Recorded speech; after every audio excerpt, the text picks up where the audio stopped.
What you, when you tell me how I feel.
Suspicion, but there's no clue.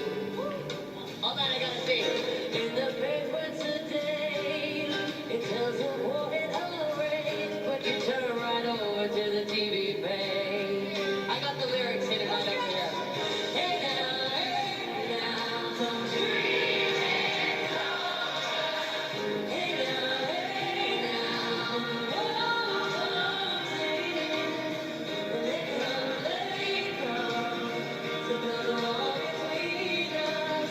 I wish you they won't win. Think I can come stage? Yeah, I'm gonna get up to that line.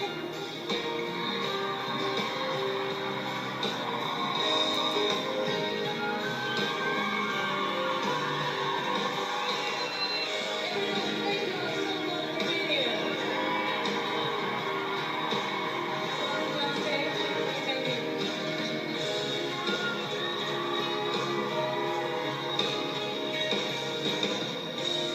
But now I'm walking away to the beat of my drum, and I'm counting the steps to the door of your heart. There's only shadow ahead, we'll be clearing up. Get to know the feeling of liberation and relief. Hey now, dreaming on. Hey now, oh,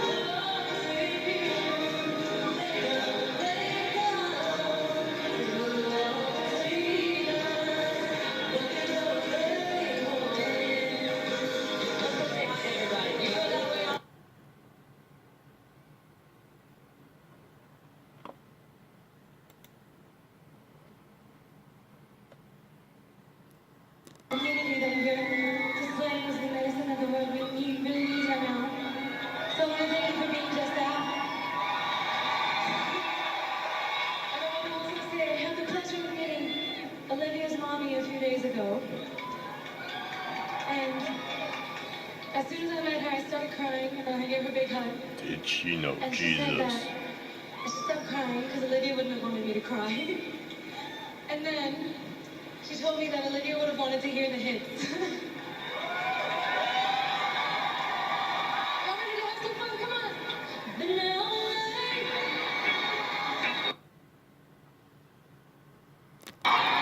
Would you agree that love always wins?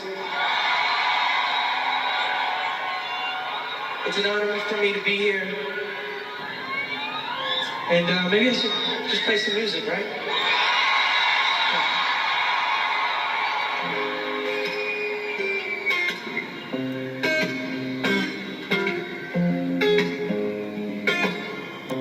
Can we do this right now? I want to chant right now. We're going to go love, love, love, love.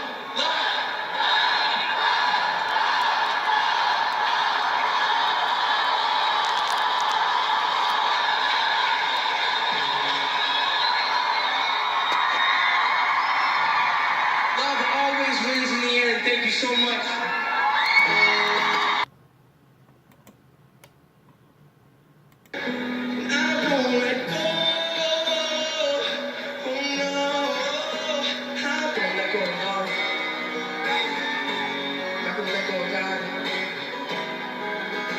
Put your hand up if you're not going to let go.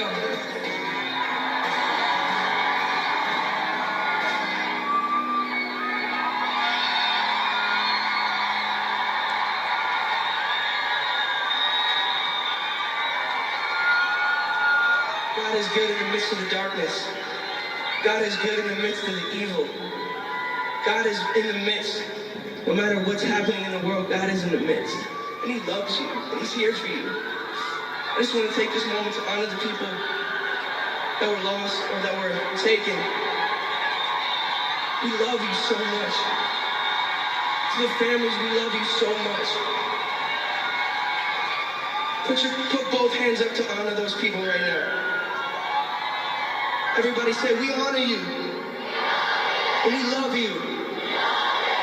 Thank you so much for having me, guys.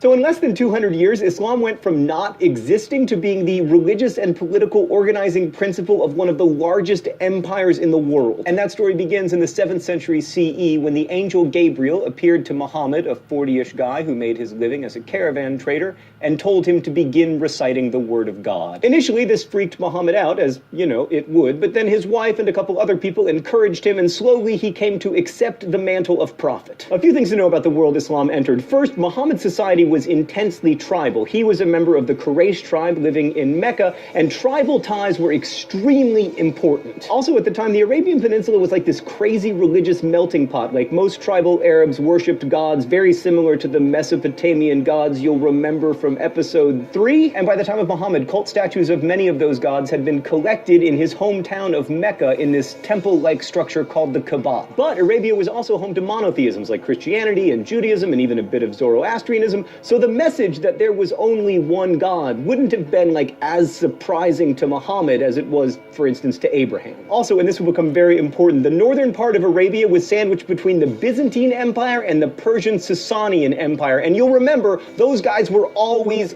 fighting. They were like snowboarders and skiers, or like the Westboro Baptist Church and everyone else. At its core, Islam is what we call a radical reforming religion. Just as Jesus and Moses sought to restore Abrahamic monotheism after what they perceived as straying, so too did Muhammad. Muslims believe that God sent Muhammad as the final prophet to bring people back to the one true religion, which involves the worship of and submission to a single and all-powerful God. The Quran also acknowledges Abraham and Moses and Jesus, among others, as prophets, but it's very church fathers. Islam has supplementary sacred texts, chief among which is the Hadith, a collection of sayings and stories about the Prophet. Thanks, Thought Bubble. Oh, as Muhammad's following in Mecca grew, the Ummah aroused the suspicion of the most powerful tribe in Mecca, the Quraysh. And it didn't matter that Muhammad himself was born into the Quraysh tribe, because he wouldn't shut up about how there was only one God, which was really bad news to the Quraysh tribe, because they managed the pilgrimage trade in Mecca, and if all those gods were false, it would be a disaster economically. Although, come to think of it, in the end, the Meccan pilgrimage business turned out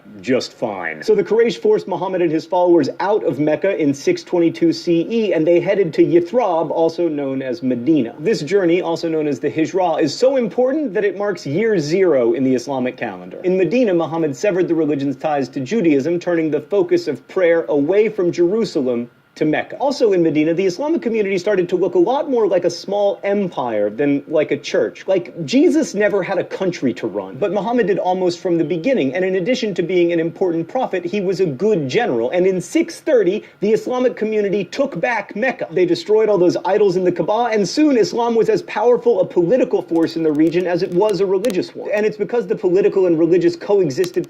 So then when Muhammad died in 632 CE, there wasn't a religious vacuum left behind. Muhammad was the final prophet. The revelation of the Quran would continue to guide the Ummah throughout their lives. But the community did need a political leader, a caliph, and the first caliph was Abu Bakr, Muhammad's father-in-law, who was not without his opponents. Many people wanted Ali, Muhammad's son-in-law, to lead the community, and although he did become the fourth caliph, that initial disagreement, to radically oversimplify because we only have 10 minutes, began the divide between the two major sects of Islam, Sunni and Shia. And even today, Sunni Muslims believe Abu Bakr was rightly elected the first caliph, and Shia Muslims believe it should have been Ali. To Sunnis, the first four caliphs, Abu Bakr, Umar, Uthman, and Ali, are known as the rightly guided caliphs, and many of the conservative movements in the Islamic world today are all about trying to restore the Islamic world to those glory days, which, like most glory days, were not unambiguously glorious. Abu Bakr stabilized the community after Muhammad's death and began the process of recording the Quran in writing, and started the military campaigns against the Byzantine and Sasanian empires that within 116 years would allow the Islamic Empire to go from this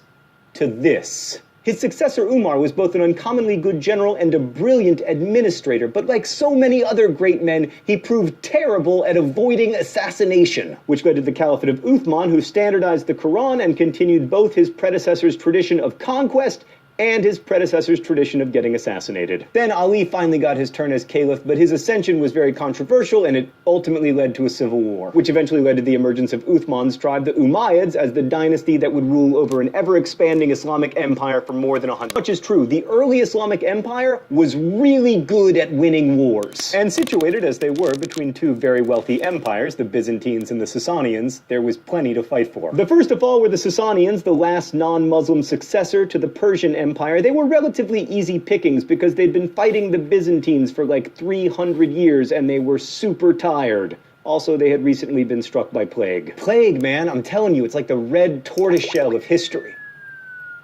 But in those early days, they did pry away some valuable territory like Egypt and the Holy Land, and then eventually they got into Spain, where various Muslim dynasties would entrench themselves until being expelled in 1492. But as good as they were at making war, it's still tempting to chalk up the Arab success to, you know, the will of God. And certainly a lot of the people they conquered felt that way. Wars in this part of the world didn't just pit people against each other, they also pitted their gods against each other. So why